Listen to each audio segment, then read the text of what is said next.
ಎರಡನೇದು ನೀರು ಕೊಡ. ಪಾಕಿಸ್ತಾನ್ ಜಿಂದಾಬಾದ್ ಅಂತ ಕೂಗುದ್ರು ಅಂತ ಕಳೆದ 3-4 ದಿನಗಳಿಂದ ಬಿಜೆಪಿಯವರು ಬಬ್ಬೆ ಹೊಡ್ಕೊಂಡು ಬಟ್ಟೆ ಬರೆ ಎಲ್ಲ ಬಿಚ್ಚಾಕೊಂಡು ವಿಧಾನಸೌಧದಲ್ಲಿ ಪಲ್ಟಿ ಹೊಡಿತಾ ಇರೋದು ನಾವು ಕಾಣ್ತಾ ಇದ್ದೀವಿ. ನನಗೆ ಸುಮಾರು ಜನ ನಾನು ಕೇಳ್ತಾ ಇದ್ದಾರೆ, ಅದು ಎಲ್ಲಿ ಕೂಗಿದ್ದು, ಎಲ್ಲ ವಿಡಿಯೋ ಇದೆಯೆಲ್ಲ ತೋರಿಸಿ, ಆಡಿಯೋ ಇದೆ ತೋರಿಸಿ ಅಂತ.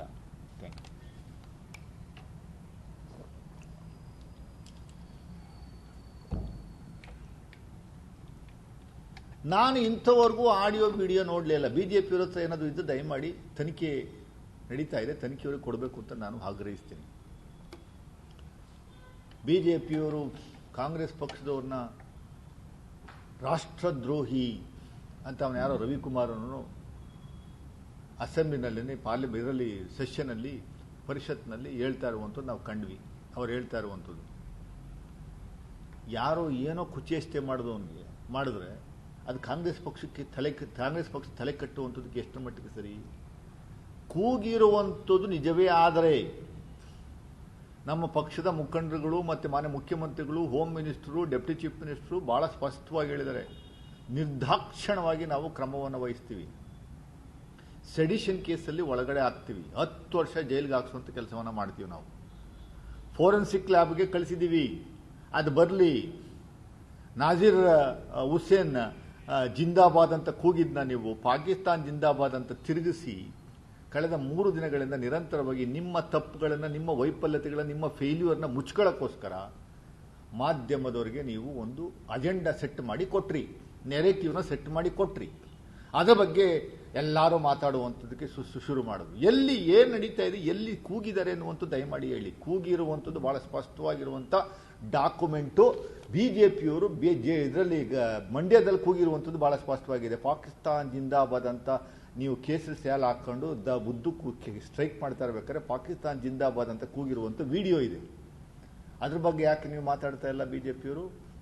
ಪಾಕಿಸ್ತಾನ್ ಜಿಂದಾಬಾದ್ ಅಂತ ನಿಮ್ಮ ಬಿಜೆಪಿಯವರು ಕೂಗಿರುವಂಥದ್ದು ಮಂಡ್ಯದಲ್ಲಿ ನೆಕ್ಸ್ಟ್ ಡೇ ಇನ್ಸಿಡೆಂಟ್ ಆಗಿದ್ದ ನೆಕ್ಸ್ಟ್ ಡೇ ಇನ್ಸಿಡೆಂಟ್ ಅನ್ನುವಂಥದ್ದು ಏನು ಹೇಳ್ತಾ ಇದ್ರೆ ಅವತ್ತು ನೆಕ್ಸ್ಟ್ ಡೇ ಕೂಗಿರುವಂಥದ್ದು ಆ ವಿಡಿಯೋ ಆಡಿಯೋ ಮಾಧ್ಯಮದಲ್ಲಿ ಬಂದಿರುವಂಥದ್ದು ಬಹಳ ಸ್ಪಷ್ಟವಾಗಿದೆ. ಅದ್ರ ಬಗ್ಗೆ ಯಾಕೆ ನೀವು ಚಕಾರ ಎತ್ತಾ ಇಲ್ಲ?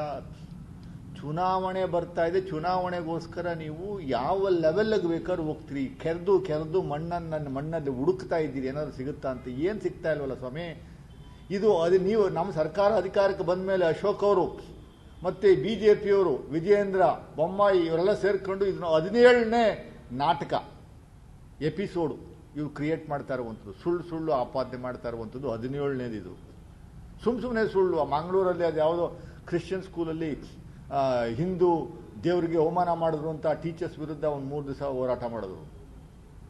ಯಾವುದೂ ಸತ್ಯ ಇಲ್ಲ, ಯಾರು ಹೇಳಿದ್ದಕ್ಕೆ ಡಾಕ್ಯುಮೆಂಟ್ಸೇ ಇಲ್ಲ. ಇವರೇ ಊಹೆ ಮಾಡಿಕೊಂಡು ಹರಿಬಿಟ್ಟು ಮಾಧ್ಯಮಗಳಲ್ಲಿ ದಿನನಿತ್ಯ ಅದು ಚರ್ಚೆ ಆಗುವಂಥ ವಸ್ತಾಗಿ ಕನ್ವರ್ಟ್ ಮಾಡುವಂಥ ಕೆಲಸವನ್ನು ಮಾಡ್ತಾ ಇರುವಂಥದ್ದು ನಾಚಿಕೆ ಆಗಬೇಕು. ನಿಮ್ಗೇನಾದರೂ ಮಾನ ಮರ್ಯಾದೆ ಇದ್ದರೆ 2015ರಲ್ಲಿ ನಿಮ್ಮ ನರೇಂದ್ರ ಮೋದಿಯವರು ವಿಶ್ವಗುರುವರು ಸರ್ಕಾರಕ್ಕೆ ತಿಳಿಸ್ತೇನೆ, ಸರ್ಕಾರದ ಮುಖ್ಯಸ್ಥರವರು ಪ್ರಧಾನಮಂತ್ರಿಗಳಾಗಿ ನವಾಜ್ ಶರೀಫ್ ಮೊಮ್ಮಗನ ಬರ್ತ್ಡೇಗೆ ಹೋಗ್ತಾರಲ್ಲಿ ಎಲ್ಲಿ ಪಾಕಿಸ್ತಾನಕ್ಕೆ, ಯಾರಿಗೂ ಹೇಳ್ದೇನೆ.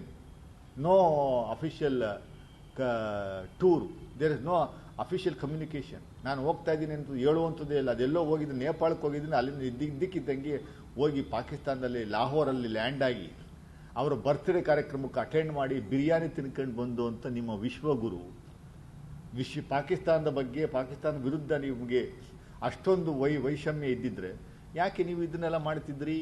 ನಿಮ್ಮ LK ಅದ್ವಾನಿ ಅವರು ಪಾಕಿಸ್ತಾನಕ್ಕೆ ಹೋಗಿ ಜಿನ್ನಾ ಫ್ರೀಡಮ್ ಫೈಟರ್ ಅಂತ ಹೇಳಂತ ವ್ಯಕ್ತಿ, ಅದ್ರ ಬಗ್ಗೆ ಎಲ್ಲ ಯಾಕೆ ಮಾತಾಡ್ತಾ ಇಲ್ಲ? ಅದ್ರ ಬಗ್ಗೆ ಎಲ್ಲ ಚರ್ಚೆ ಆಗ್ತಾ ಇಲ್ಲ. ನೀವು ಒಬ್ಬರೇನ ದೇಶ ಪ್ರೇಮಿಗಳು? ಈ ದೇಶಕ್ಕೆ ಸ್ವತಂತ್ರ ತಂದುಕೊಟ್ಟವ್ರು ಯಾರ್ರೀ? ಪಾಕಿಸ್ತಾನ ಇಬ್ಬಾಗ ಮಾಡಿ ಅದ್ರ ಬೆನ್ನು ಮೂಳೆ ಮುರಿದವ್ರು ಯಾರ್ರೀ? ಏನು ಬಿಜೆಪಿಯವರ? ಆ ಚೀನಾದವರು 4,500 ಸ್ಕ್ವೇರ್ ಕಿಲೋಮೀಟರ್ ಒಳಗಡೆ ನುಗ್ಗಿ ಹಳ್ಳಿನ ನಿರ್ಮಾಣ ಮಾಡ್ತಾವ್ರೆ, ಟೌನ್ಶಿಪ್ನ ನಿರ್ಮಾಣ ಮಾಡ್ತಾವ್ರೆ. ಅದ್ರ ಬಗ್ಗೆ ಕೇಳಿದ್ರೆ ಪಾರ್ಲಿಮೆಂಟಲ್ಲಿ ಒಂದೇ ಒಂದು ಇಂಚು ಜಾಗದ ಒಳಗಡೆ ಬಂದಿಲ್ಲ ಅಂತ ಹೇಳ್ತೀರಿ.